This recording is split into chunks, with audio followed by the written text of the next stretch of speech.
Terakhir saudara Pak Kenantang, kepada seluruh umat Islam diserukan supaya mensweeping habaib, cari kejar mereka, usir dari Indonesia. Wah.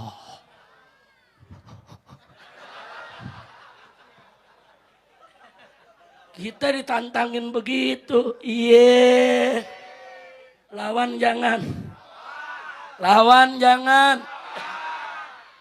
Apa mereka bilang? Kami sudah siapkan pasukan berani mati untuk menghabisi habaib.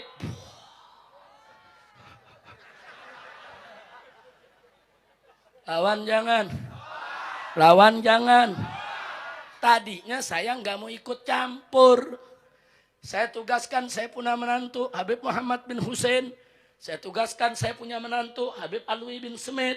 Saya tugaskan saya punya menantu Habib Hanif bin Abdurrahman Al-Attas.